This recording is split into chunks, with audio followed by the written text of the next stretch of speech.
Everyone said it was a day ordained by heaven, but before the sun set, Onyedikachi would realize that not every blessing comes without a hidden cost. The morning began with music drifting through Umuagu village long before the first rooster crowed. Women wrapped in vibrant wrappers bustled around Onyedikachi's family compound, their laughter mixing with the rhythm of talking drums. The scent of jollof rice and roasted goat meat floated heavily in the air, promising a celebration no one would forget. Onyedikachi sat quietly in her room, her back straight, her hands resting gently on her lap as two women finished tying her gel. Her reflection stared back at her from the mirror, radiant, composed, almost unreal. "You look like a queen," one of the women said, stepping back to admire her work. Onyedikachi smiled softly. "Thank you." But her voice carried a calmness that had always defined her, a quiet strength people often mistook for softness. From childhood, she had been known as the girl who never caused trouble, the one who listened more than she spoke. Even when life tested her, she bore it with grace.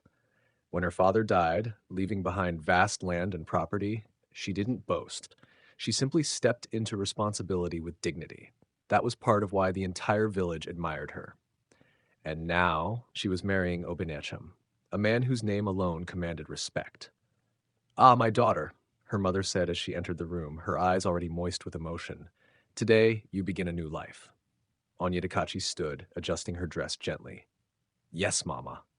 Her mother cupped her face. "He is a good man. Everyone says so. You are blessed." Onyedikachi nodded, though something flickered briefly in her eyes, a thought she didn't fully understand and quickly dismissed. Outside, the celebration grew louder. By midday, the compound had transformed into a grand arena of joy. Canopies stretched wide, shielding rows of guests dressed in their finest attire. Chiefs sat in honored seats, elders exchanged greetings, and children ran around with excitement. When Obenecham arrived, the energy shifted. He stepped out of his car with confidence, dressed in rich, traditional attire that reflected both wealth and heritage. His smile was charming, controlled, almost practiced, but no one seemed to notice. "Obenecham has come," someone announced. Cheers erupted. Men rushed forward to greet him, slapping his back in admiration. Women whispered among themselves, impressed by his presence. "He chose well," one elder said, nodding toward Onyedikachi's compound. "And she too," another replied. "They are a perfect match." When Onyedikachi finally stepped out, escorted by her bridesmaids, the crowd fell into a brief hush before erupting into applause. She moved with elegance, each step measured, her gaze steady. Obenecham watched her approach, a smile spreading across his face. But behind that smile, something unreadable lingered, something too quick to catch, too subtle to name. "You are beautiful," he said as she reached him. "Thank you," she replied. Their voices were low, almost private, despite the crowd surrounding them. The ceremony unfolded beautifully. Traditional rites were observed, blessings were spoken, and vows were exchanged under the watchful eyes of family and community. Laughter echoed as the bride price was humorously negotiated. Cheers rose as Onyedikachi officially became Obenecham's wife. "This union is blessed," an elder declared loudly. "Amen," the crowd responded. Music resumed, louder than before. Dancing followed. Obenecham led Onyedikachi onto the dance floor, and for a moment, everything looked exactly as it should. They moved in rhythm, surrounded by joy, cameras flashing, people cheering. "Smile," one of the photographers called. Onyedikachi smiled. But as they danced, she noticed something, a small detail. Obenecham's phone buzzed. At first, it seemed harmless. People received messages all the time, especially during events. He ignored it. Then it buzzed again. This time he glanced down briefly. His smile faded just for a second. Then it returned. Onyedikachi noticed. "You're distracted," she said lightly, still smiling for the crowd. "Nothing important," he replied quickly. The phone buzzed again and again. Each time his reaction became harder to hide, a slight tightening of his jaw, a flicker of irritation, then something else, something closer to concern. "Do you need to check it?" Onyedikachi asked. "No," he said firmly, almost too quickly. "Today's about us," she nodded. But her eyes lingered on him a little longer than before. As the celebration continued, guests lined up to greet them, offering prayers, gifts, and words of encouragement. "You are lucky, my daughter," one elderly woman told Onyedikachi, holding her hand tightly. "A man like this is rare." Onyedikachi smiled politely. "Thank you, Mama." Obanacham stood beside her, receiving praises with practiced humility. But the phone didn't stop. At one point, while accepting greetings from a group of elders, it buzzed repeatedly in quick succession. This time, he didn't hide his reaction well enough. His face darkened. Not dramatically, but enough. Onyedikachi saw it clearly. "What is it?" she whispered. "Business," he replied under his breath. "Nothing to worry about." She studied him. Something about the way he said it didn't sit right. But the moment passed quickly as more guests approached. Hours rolled on. Food was served in abundance. Laughter filled the air. The music never stopped. From every angle, it was a perfect wedding. But perfection, Onyedikachi began to realize, sometimes wore a mask. As evening approached, the crowd grew even more lively. The atmosphere turned electric, with dancing intensifying and celebrations reaching their peak. Obinayacham stepped aside briefly. "I'll be back," he said. "Where are you going?" Onyedikachi asked. "Just to take a quick call." She nodded. He walked away, pulling out his phone. Onyedikachi watched him go. At first, she tried to return her attention to the guests around her, responding to greetings and smiling where expected. But something tugged at her mind. A quiet discomfort. The kind that doesn't shout but refuses to be ignored. Minutes passed. He didn't return. The music played on. People danced. But Onyedikachi's smile slowly faded. She glanced toward the direction he had gone. No sign of him. "Maybe he's still on the call," one of her bridesmaids said casually. "Maybe," Onyedikachi replied, but her voice lacked conviction. Another minute passed. Then another. The unease grew stronger. Without announcing her intention, Onyedikachi gently handed her drink to a nearby table and adjusted her gown. "I'll be right back," she told her bridesmaids. Before they could ask questions, she had already begun walking, away from the noise, away from the celebration, toward the path behind the reception hall. The farther she went, the quieter it became. The music faded into the background, the laughter softened, and in its place a strange stillness took over. Her heart began to beat faster, not out of fear, but anticipation. Something wasn't right, and deep down she knew it. As she approached the narrow path lined with cracked walls and dim lighting, she slowed her steps. Then she heard it. A voice, familiar.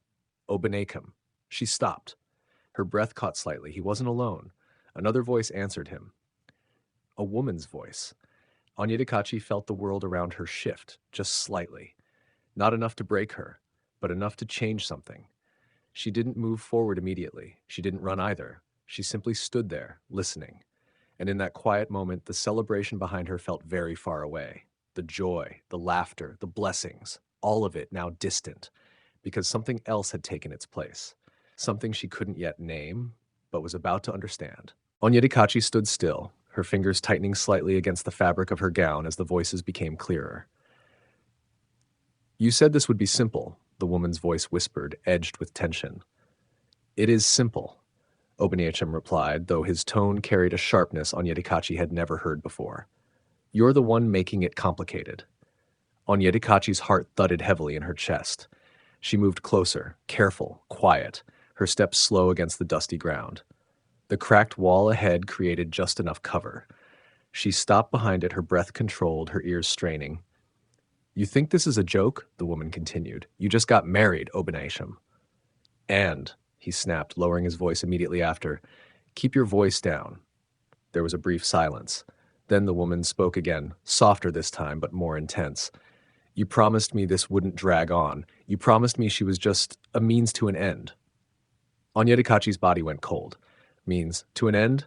Obanacham exhaled slowly. "Listen carefully. We don't have much time. Everything is already in motion. I just need you to be patient. Patient." The word echoed in Onyedikachi's mind like a distant drumbeat. "For how long?" the woman asked. "Not long," he replied. "Once everything is secured, we're gone." Onyedikachi felt a sharp sting in her chest, but her face remained composed. Years of quiet strength held her steady, even now. "What about her?" the woman pressed. "What happens when she finds out?" "She won't," Obanacham said firmly. "She trusts me." Those words landed harder than anything else. "She trusts me." Onyedikachi closed her eyes briefly. A memory flashed, her mother's voice that morning, warm and certain. "He is a good man." Another followed, Obanacham smiling at her during the ceremony, his hands steady in hers as they exchanged vows. Then the present rushed back in. "You're underestimating her," the woman said. "There's something about her." There's nothing about her, Obanisham cut in. She's predictable, quiet, easy. Onyedikachi opened her eyes. For the first time, something shifted inside her. Not pain, not tears, but clarity. You don't understand, he continued. This marriage gives me access.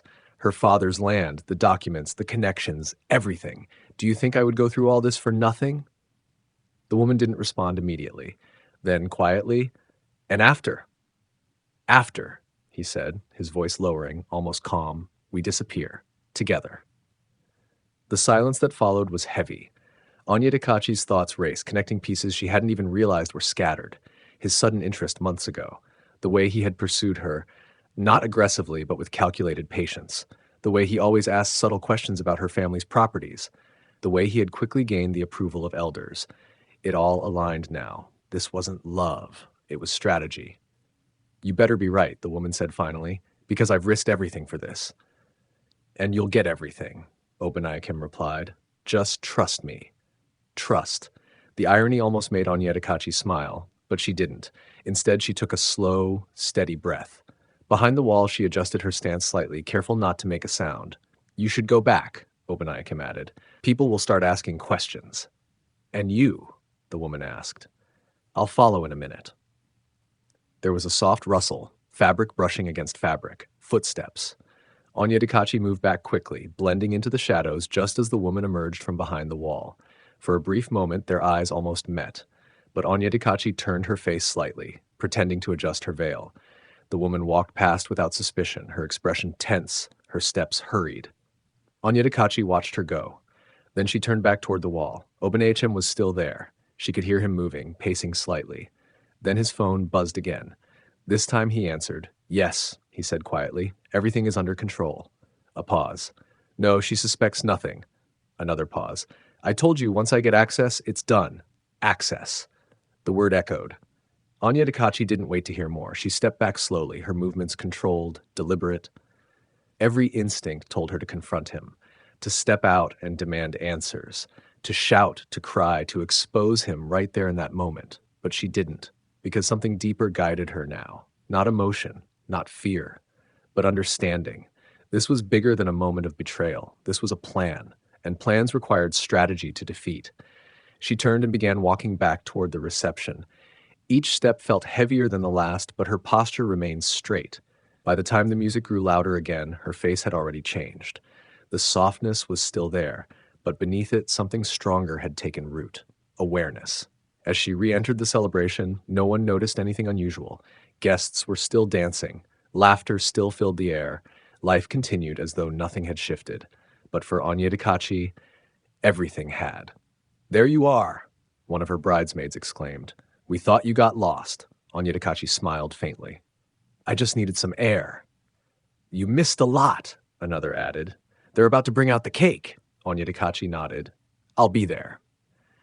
She moved gracefully back to her seat, acknowledging greetings, responding politely. Moments later, Obanayechim returned. His expression was composed, his smile back in place as if nothing had happened. I'm sorry, he said, leaning slightly toward her. That call took longer than expected. Onyedikachi looked at him, really looked at him. And for the first time, she saw past the charm, past the confidence, past the carefully constructed image. I understand, she said calmly. He smiled, relieved. Thank you. There was a brief silence between them. Then he reached for her hand. She allowed it. But something had changed, not in the way she held his hand, but in what it meant. As the celebration continued, Onyedikachi's mind worked quietly. Every word she had heard replayed with precision, every detail sharpened. She wasn't overwhelmed, she wasn't broken. She was thinking, calculating, watching. The music rose again as the cake was brought out, decorated beautifully, symbolizing unity and sweetness. Come, come, people cheered. Cut the cake. Obanayeshim stood, offering his hand to her again. Onyedikachi took it. Together they approached the table. Cameras flashed. Voices shouted instructions. Closer. Smile. Hold the knife together. They did. And as they cut into the cake, the crowd erupted in applause. From the outside, it was perfect. But Onyedikachi now understood something the others didn't. Perfection could be staged. Truth could be hidden beneath celebration. And sometimes the most dangerous betrayal didn't come with warning.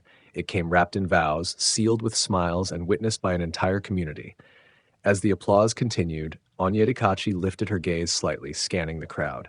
Her expression remained calm. But her eyes held something new. Resolve. She would not be a victim in her own story. And whatever Obenaicham had planned, he had just made his first mistake. The applause from the cake cutting faded into the background, but Onyedikachi barely heard it. Her ears were open, her eyes sharper, her mind working in ways it never had before. The celebration had not stopped, but for her it had changed completely. She laughed when expected. She nodded when spoken to. She moved when guided. But inside, she was no longer the bride carried by joy. She was a woman standing in the middle of a carefully laid trap, and she had just seen the wires beneath the floor. "Feed him! Feed him!" The crowd cheered playfully. Obenaicham lifted a small piece of cake toward her lips. She opened her mouth and took a bite, smiling just enough to satisfy the cameras. Then she did the same for him. Their eyes met briefly. His were confident. Hers were calm. Too calm. If he noticed anything unusual, he didn't show it. "Perfect couple," someone shouted. "God bless your union." The irony of it settled quietly in Onyedikachi's chest, but she didn't react. Instead, she leaned slightly closer to him and said in a soft voice, "Are you enjoying today?" Obenaicham smiled. "Of course, it's everything I imagined. Everything you planned," she thought. "I'm glad," she replied. There was no accusation in her tone, no hint of suspicion, just the same gentle voice he believed he understood. That was exactly what she wanted. The night stretched on, and the celebration grew even louder. But Onyedikachi began to observe more carefully now. She noticed how often Obenaicham checked his phone when he thought no one was looking. She noticed how his attention drifted at certain moments, like he was waiting for something. She noticed how his smile, though charming, never quite reached his eyes anymore. And then she saw her. The woman. Ifunanya. Standing at the edge of the crowd, trying to blend in, but failing. Their eyes met for a brief second. This time, Onyedikachi did not look away. Ifunanya's expression flickered, surprise, then uncertainty. Then she turned quickly, pretending to be engaged in conversation with someone beside her. Onyedikachi took note of it. So she's still here. Good. That meant one thing. Whatever plan they had, it wasn't complete yet, and that gave her time. "Let's go greet the elders," Obenaicham said suddenly, placing a hand gently at her back. Onyedikachi nodded. "All right." They moved through the crowd together, stopping at tables, exchanging pleasantries, receiving blessings. "Be fruitful," one elder said. "Build a strong home," another added. Onyedikachi listened to every word. Each blessing now carried a weight she understood differently, because she knew something they didn't. This marriage was built on deception, but she also knew something else. Deception could be exposed. When they finally returned to their seats, Onyedikachi leaned slightly toward him again. "You must be tired," she said. "A little," he admitted. "It's been a long day. Maybe you should rest soon." He looked at her, slightly surprised. "Already?" She smiled softly. "We've greeted almost everyone. No one will question it." He considered it, then nodded. "You're right. Perfect," she thought. "Go ahead," she added. "I'll join you shortly. I just want to speak with my mother for a moment." Obenaicham hesitated briefly, then smiled. "Don't take too long. I won't." He stood and adjusted his outfit, then leaned down slightly. "Today was beautiful." She held his gaze. "Yes, it was." And just like that, he walked away. Onyedikachi watched him go. Then her expression changed, just slightly. Not dramatic, but enough. She turned and scanned the crowd again. Ifunanya was still there. Good. Onyedikachi rose slowly and began walking, not toward her mother, but toward the outer edge of the gathering, toward Ifunanya. Each step was deliberate, each movement controlled. She wasn't rushing. She wasn't hiding. When she got close enough, Ifunanya noticed her approach. For a split second, panic flashed across her face. Then she tried to compose herself, but it was too late. Onyedikachi stopped in front of her. Up close, Ifunanya looked even more uneasy. "Good evening," Onyedikachi said calmly. Ifunanya forced a smile. "Good evening. Congratulations." "Thank you." There was a brief silence. Then Onyedikachi tilted her head slightly. "You were looking for my husband earlier." It wasn't a question. Ifunanya's throat tightened. I don't understand." Onyedikachi held her gaze steadily. "Behind the reception hall, a few minutes ago." The color drained from Ifunanya's face. I You don't need to lie, Onyedikachi said gently. Her tone wasn't harsh. That made it worse. I heard everything. Silence, heavy, unavoidable. Ifunanya's eyes darted around as if searching for escape. There's nothing. Please, Onyedikachi interrupted softly. Let's not insult each other. Another silence. This time, longer. Then Ifunanya exhaled. Her shoulders dropped slightly. You weren't supposed to find out like this, she muttered. Onyedikachi almost smiled at that. Like this, she repeated. Is there a better way to discover your husband married you for your inheritance? Ifunanya flinched. It's not just that, she said quickly. You don't understand everything. Then help me understand. Ifunanya hesitated, then shook her head. I can't. Onyedikachi studied her. You can, she said quietly, and you will. There was something in her voice now, not anger, authority. If you don't, she continued, whatever happens next will not be in your favor. Ifunanya swallowed hard. You think I'm the villain? She asked bitterly. You think I planned all this alone? I think, Onyedikachi replied, you made a choice. That hit. Ifunanya looked away. For a moment, neither of them spoke. Then, slowly, Ifunanya said, It started before you. Onyedikachi remained silent, letting her continue. We were together, Ifunanya said, for years. He promised me everything, a future, a life. And then, Onyedikachi asked, he found out about your family, she said, your father's land, the documents tied to your name, the influence. Onyedikachi's expression didn't change. He said this was our chance, Ifunanya continued, that marrying you would give him access to everything faster than any business deal. And you agreed. Ifunanya laughed bitterly. At first, I didn't. I fought him. I told him it was wrong. But you still stood behind that wall tonight, Onyedikachi said. That silenced her. Tears formed in Ifunanya's eyes, but Onyedikachi didn't react. Because I believed him, she said quietly. He said it was temporary, that once he secured everything, we would leave. Start fresh. Onyedikachi absorbed every word, every piece. And what exactly is everything? She asked. Ifunanya hesitated, then answered, the land documents, the ownership transfers. Your father left everything in your name, but once you're married, access changes. Onyedikachi's fingers tightened slightly at her sides. So that's it, not just wealth, control. He's already started the process, Ifunanya added. That's why he pushed for the wedding quickly. A slow breath escaped Onyedikachi's lips. Everything aligned now, every detail, every moment, every coincidence. Thank you, she said finally. Ifunanya blinked. That's all? For now. Onyedikachi turned slightly. Aren't you going to confront him? Ifunanya asked. Onyedikachi paused, then looked back at her. Yes, she said, but not the way he expects. And with that, she walked away. Not hurried, not shaken, but certain. Because now, she didn't just have suspicion. She had truth. And truth, when used wisely, was far more powerful than anger. As she moved back toward the center of the celebration, the music swelled again, laughter rising into the night sky. No one knew what was coming. Not the guests, not the elders, not even Obinichum. But Onyedikachi did. And this time, she was ready. By the time Onyedikachi stepped back into the center of the celebration, her face carried the same calm grace everyone had admired all day.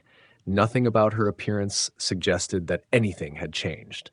The music was still loud, the dancing still lively, and guests still moved from table to table, celebrating what they believed was a perfect union.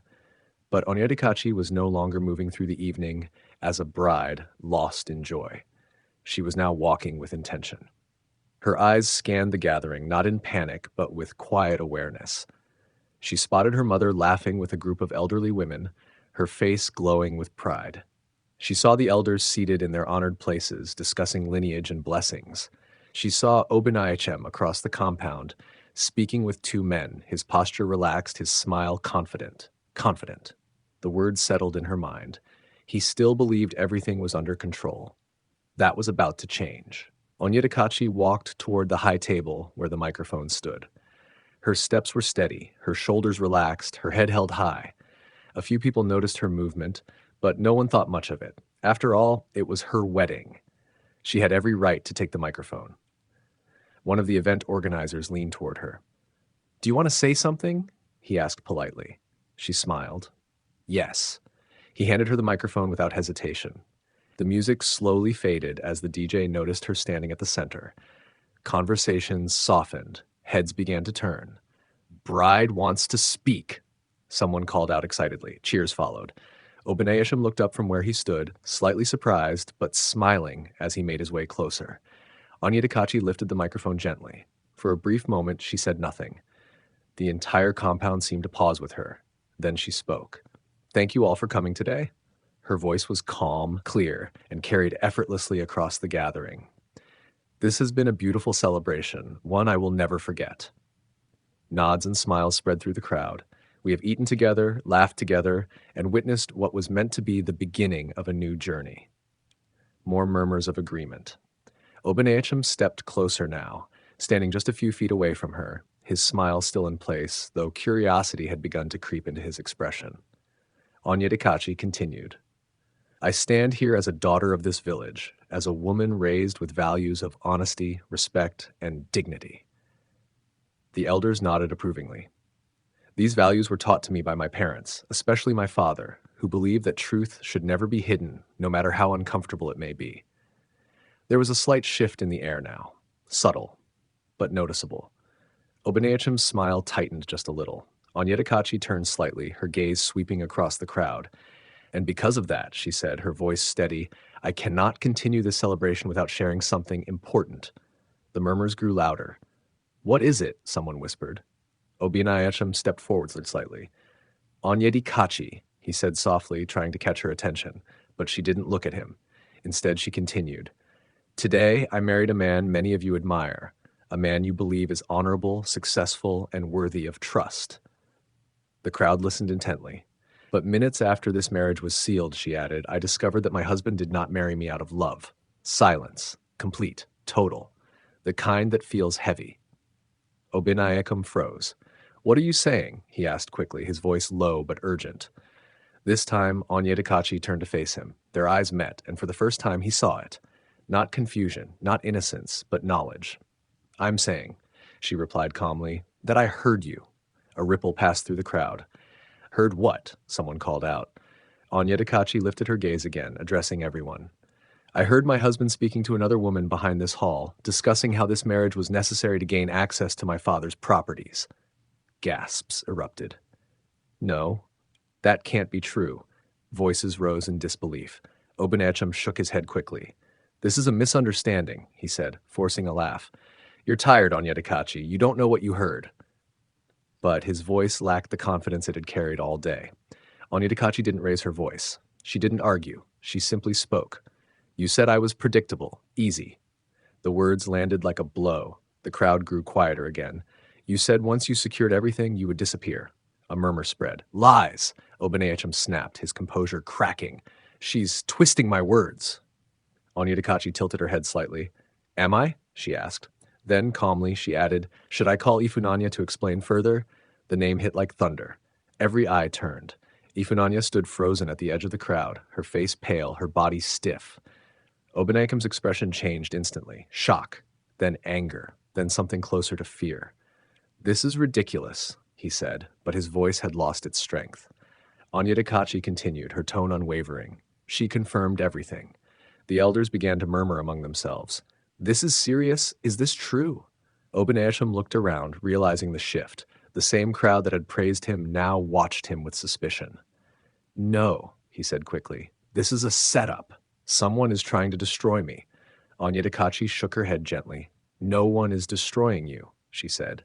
"You did that yourself." The simplicity of her words carried more weight than anger ever could. "If what she's saying is false," one elder spoke up, his voice firm, "then explain yourself." All eyes returned to Obanacham. For a moment he said nothing. His mind raced, searching for control. But control had already slipped. He started, then stopped. The silence stretched, and in that silence the truth became louder than any denial. Onyedikachi lowered the microphone slightly. "I will not continue in a marriage built on deceit," she said. Her voice remained calm. "I will not trade my dignity for silence." The crowd listened, stunned. "This union ends here," she added. A collective gasp followed. Her mother stepped forward, her face filled with confusion and concern. "My daughter." Onyedikachi turned to her, her expression softening just a little. "I'm okay, Mama," she said gently. Then she faced the crowd again. "I choose truth." She placed the microphone back into the stand. No dramatic movement, no raised voice, just a decision. And that made it even more powerful. Obanachim stood frozen, his image shattered in front of the same people who had celebrated him hours earlier. No one clapped, no one cheered. The silence that followed was heavier than anything before. Onyedikachi adjusted her veil one last time. Then she stepped away from the center, not as a bride defeated, but as a woman who refused to be deceived. For a long moment after Onyedikachi stepped away from the microphone, no one moved. The music had stopped completely. The drums were silent. Even the chatter of children faded into an uneasy stillness. It was as though the entire village had been forced to confront something they were not prepared for, the collapse of what they had just celebrated. Obanachem remained where he stood, his body rigid, his eyes darting across the crowd. Just hours ago, those same eyes had been filled with pride and quiet superiority. Now they searched desperately for an escape that didn't exist. This is not how things should be handled, one elder said slowly, rising from his seat. His voice carried authority, but also disappointment. Another elder nodded. Marriage is not a game. Murmurs spread again, but this time they were no longer filled with admiration. They carried judgment. Obanachim swallowed hard. I can explain, he said, though his voice lacked the strength it once had. Then explain, the first elder replied firmly. All attention returned to him, but words, which had once come so easily, now seemed trapped in his throat. He started again, running a hand over his face. It's not what it sounds like. A few people shook their heads. It sounds exactly like what it is, someone muttered. From the edge of the gathering, Ifunanya remained frozen as though rooted to the ground. The weight of everything she had been part of now pressed heavily against her. Onyedikachi, meanwhile, had moved toward her family. Her mother held her arm tightly, searching her face. Is this true? She asked in a trembling voice. Onyedikachi met her gaze gently. Yes, Mama. Tears filled her mother's eyes, but Onyedikachi remained steady. I heard him myself, she added softly. Her mother shook her head slowly, struggling to process it. After everything. I know, Onyedikachi replied, but there was no bitterness in her tone, only acceptance. Nearby, her uncles and extended family members had gathered, their expressions dark with anger. This is disgraceful, one of them said. He must answer for this, another added. But Onyedikachi raised her hand slightly. Please, she said calmly. They looked at her. I have said what needed to be said, she continued. Let there be no chaos. Her composure surprised them. Even now, she wasn't driven by anger. She was guided by clarity. Back at the center, Obanachim finally found his voice again. You're all overreacting, he said, attempting to regain control. Every marriage has misunderstandings. This is something we can settle privately. Privately? An elder repeated, his tone sharp. After what has been said here? Obanachim forced a weak smile. She's emotional. It's been a long day. Enough, the elder interrupted. The single word cut through everything. You will not dismiss her like that, he added. A ripple of agreement passed through the crowd. For the first time, Obanachim seemed to understand the full weight of his situation. The respect he had walked in with was gone. Completely.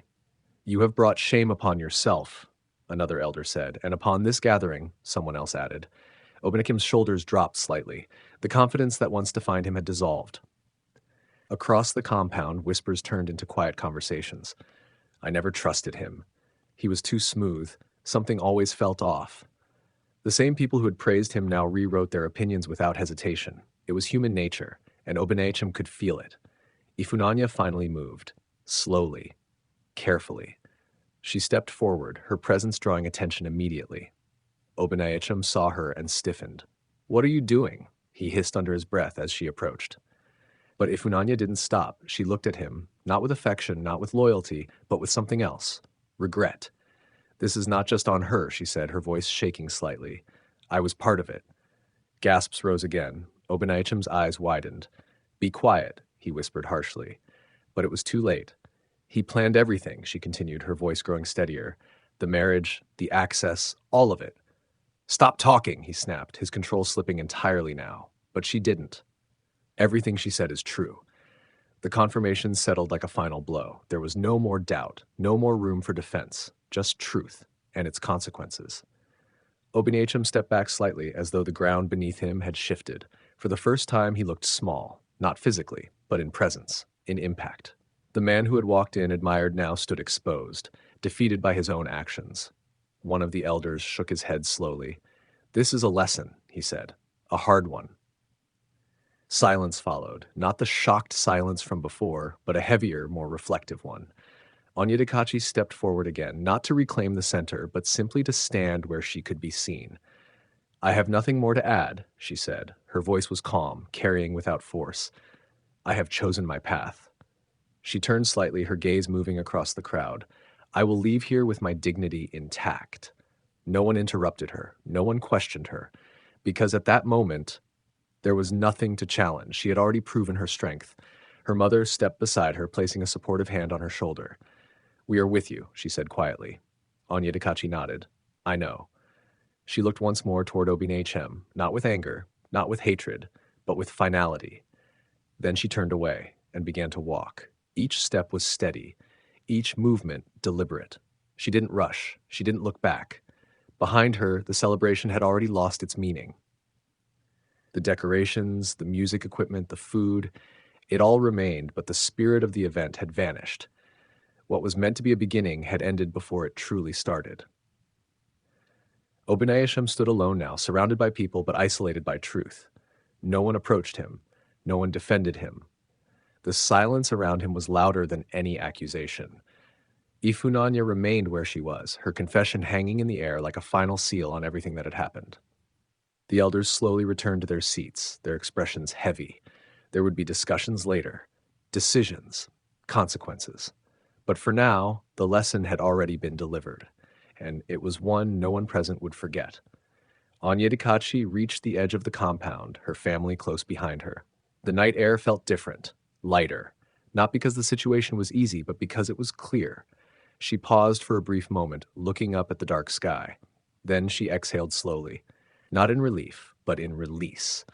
She had walked into the day as a bride celebrated by all. She walked out as something else entirely, a woman who had faced deception and refused to be defined by it. And in that choice, she had already won.